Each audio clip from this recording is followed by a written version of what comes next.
Good morning बच्चों। मैं Sonia GGIC Khalilabad संत कबीर नगर, आपकी गृह विज्ञान शिक्षिका। बच्चों, इंटरमीडिएट गृह विज्ञान में आपका अध्याय 6 तंत्रिका तंत्र तथा ज्ञानेंद्रियाँ चल रही हैं।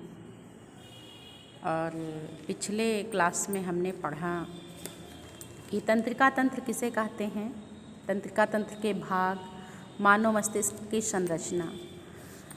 तो आज का जो हमारा प्रश्न है वह बेहद महत्वपूर्ण है और आज हम शरीर के सबसे महत्वपूर्ण अंग नेत्र यानी आँखों के बारे में अध्ययन करेंगे और पढ़ेंगे। तो आज का हमारा प्रश्न इस तरह से नेत्र से संबंधित हो सकता है कि नेत्र की संरचना का सचित्र विवरण दीजिए तथा इसकी देखने की विधि का संक्षिप्त परिचय दीजिए, अथवा आँख का एक निम्नांकित चित्र बनाइए और उसके कार्यों को समझाइए। यह प्रश्न फिर इस तरीके से पूछ सकता है कि चित्र द्वारा आँख की संरचना को समझाइए। तो यह प्रश्न अथवा करके कई तरीके से पूछ सकता है। चलिए हम लोग पढ़ना शुरू करते हैं। नेत्र की संरचना।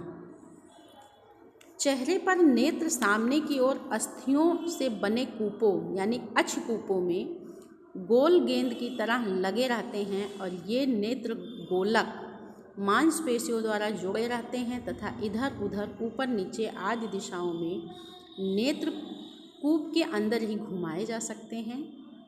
आँख के ऊपर नीचे 2 पलकें होती हैं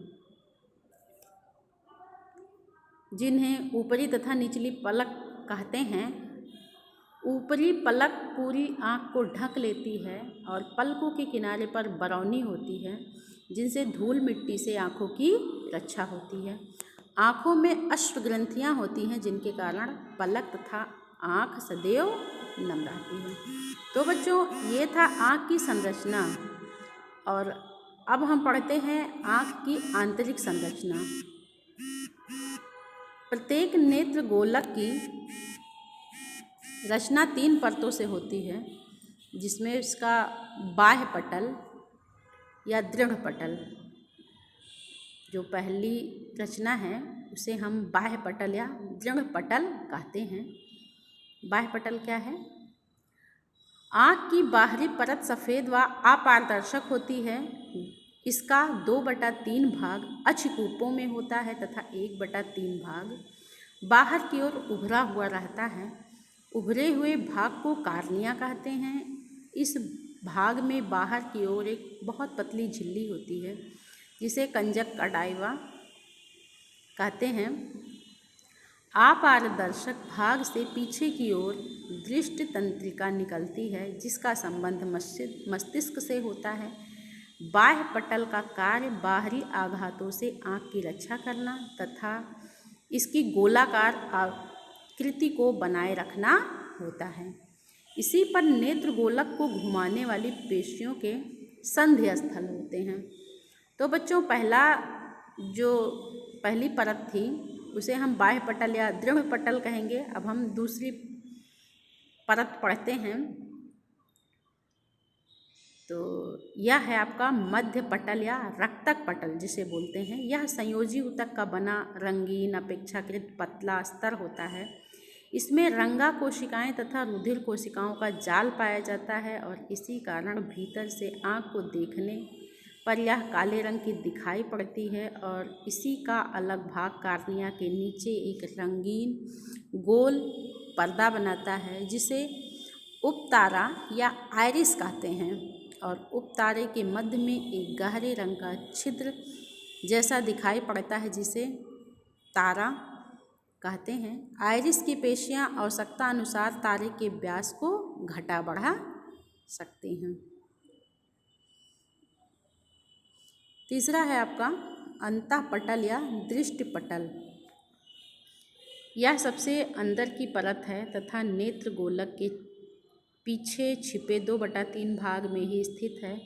यह आँख की सबसे महत्वपूर्ण परत है क्योंकि देखी हुई वस्तु का चित्र इसी पर बनता है। और नेत्र गोलक के पिछले सिरे पर बाह्य पटल पर मध्य परतों को पार कर दृष्टि तंत्रिका दृष्टि पटल पर तंत्रिका जाल के रूप में फैली रहती है।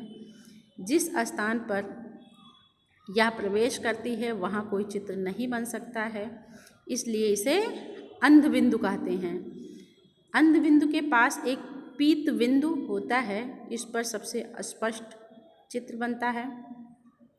दृष्टि पटल आगे की ओर एक गड्ढा सा बनाता है और इस गड्ढे में एक उभयोतल ताल स्थित होता है, जिसके द्वारा प्रकाश की किरणें किसी देखने वाली वस्तु से परावर्तित होकर आँख के अंदर जाती हैं।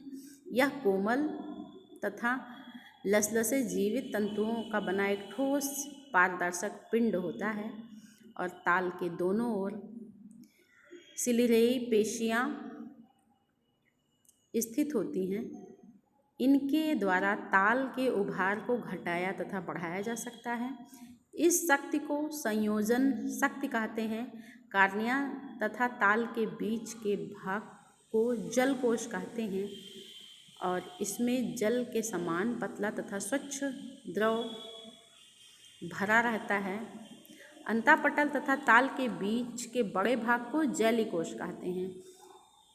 इसमें भी एक पारदर्शक जैली सदृश रस भरा रहता है और इस जैली रस के द्वारा आँख में प्रवेश करने वाली प्रकाश की किरणें तिरछी होकर अंतःपटल तक पहुँच जाती हैं।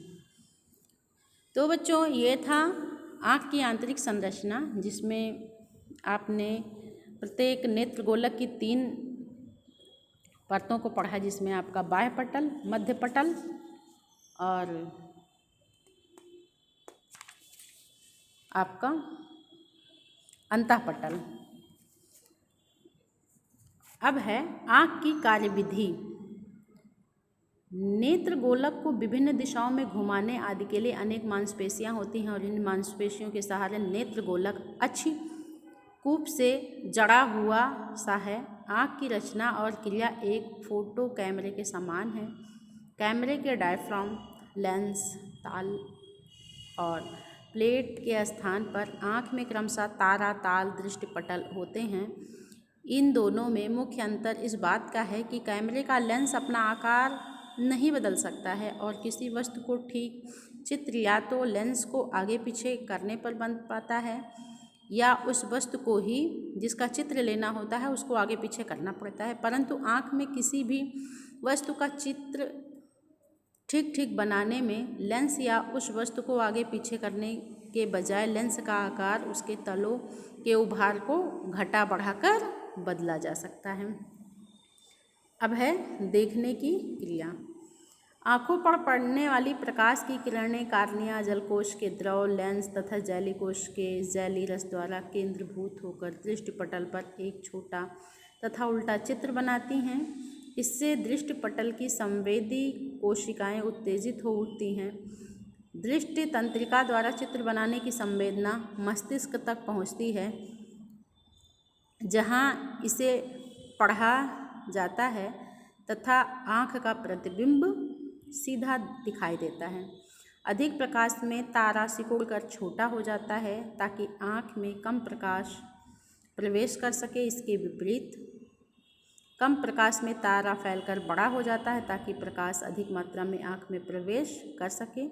दोनों नेत्र समान होते हैं, दोनों एक ही वस्तु के अलग अलग चित्र बनाते हैं, किंतु ये मस्तिष्क में आकर मिल जाते हैं और इसी प्रकार की दृष्टि को द्विनेत्री दृष्टि कहते हैं। इस प्रकार सामने की वस्तु न केवल साफ दिखाई पड़ती है वरन उसकी दूरी का भी आभास हो जाता है।